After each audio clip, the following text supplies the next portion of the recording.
Yo, what's up mga kaidol? It's me again, Banati Doy mga kaidol. At panibagong video, panibagong update po tayo mga kaidol, no?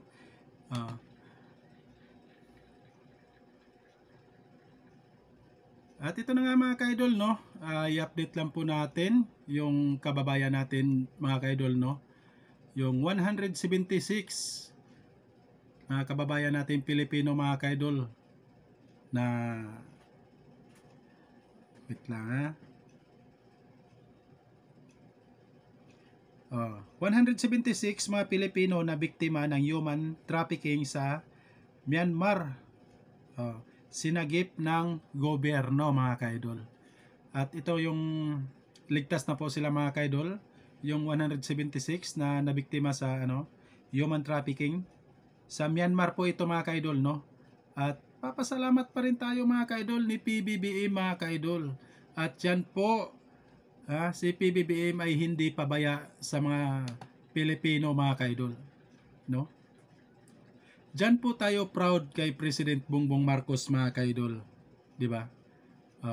At talagang ginagawa niya lahat na ayaw niya mga kaidol na yung mga kababayan natin Pilipino mga kaidol na hindi sila maligtas mga kaidol.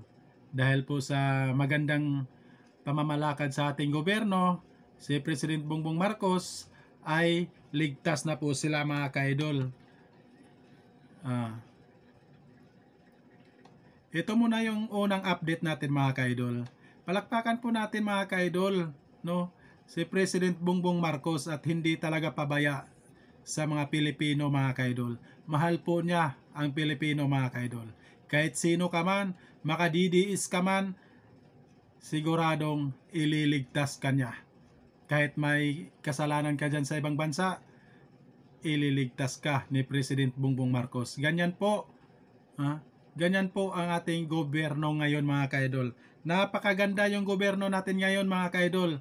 Lalo-lalo na po si President Bongbong Marcos mga kaidol. Palakpakan natin mga kaidol. At ito na nga mga kaidol, no? Ipakita natin mga kaidol para at least, no?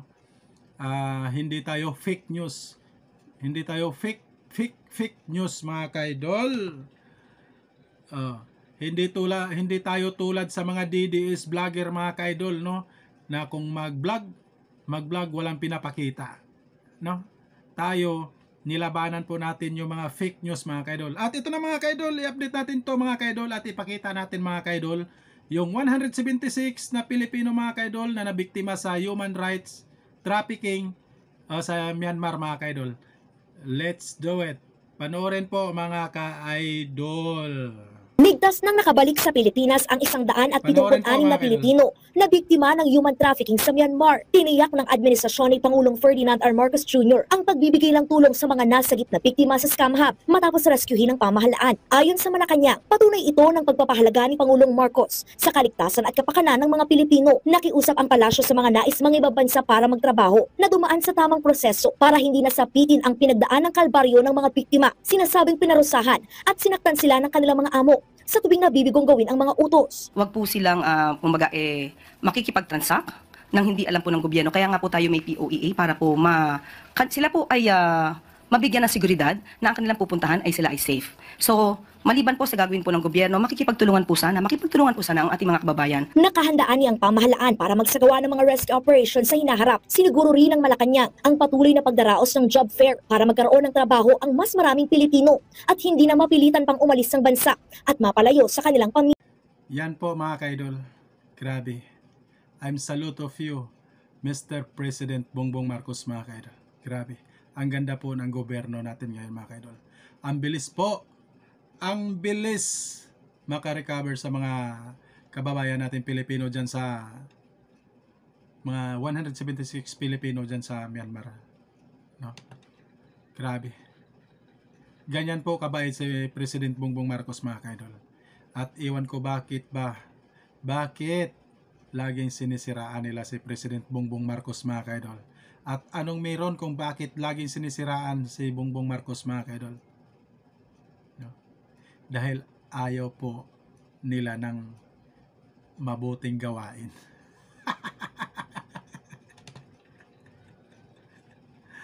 At ito mga kaidol, dito po tayo sa side mga kaidol, no?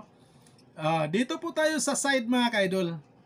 Si Sara Duterte mga kaidol ay napahiya po sa Tondo, Maynila mga kaidol. Yan ang sinasabi ko, Sara Duterte, no?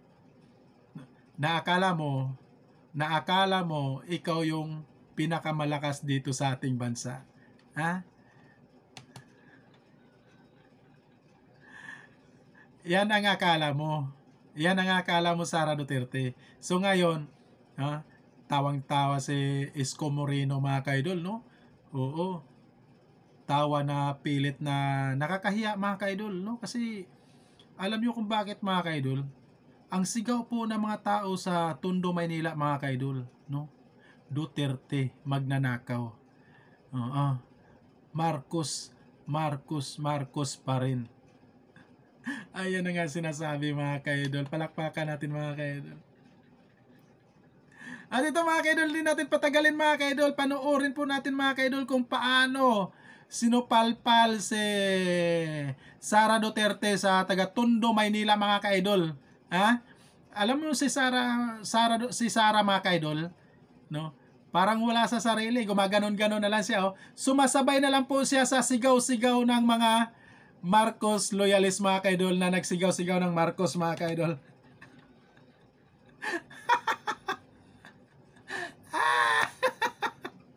Ito, panoorin po natin mga kaidol kung anong reaksyon ni Sara Duterte mga kaidol sa sigaw sa mga taga-Tondo, Marcos pa rin. Panoorin po mga kaidol. Sino yung mga maranaw dyan sa likod kanina? Kayo na bahala kay Tore.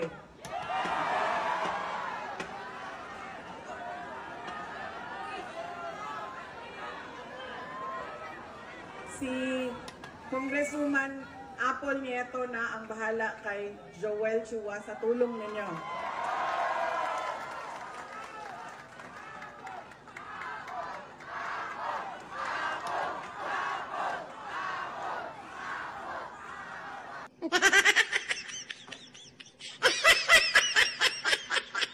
At ayan na nga po mga kaidol. Sumasabay na lang si Sara Duterte mga kaidol. Kasi pag hindi siya sumasabay mga kaidol, no? Pag hindi siya sumasabay, napapahiya po yung ini-endorse niya mga kaidol. Yung ini-endorse niya mga kaidol, napalingon sa likod mga kaidol, sa harapan mga kaidol, no? Harap-harapan po. Harap-harapan po sila pinapahiya mga kaidol sa taga Tondo, Maynila mga kaidol.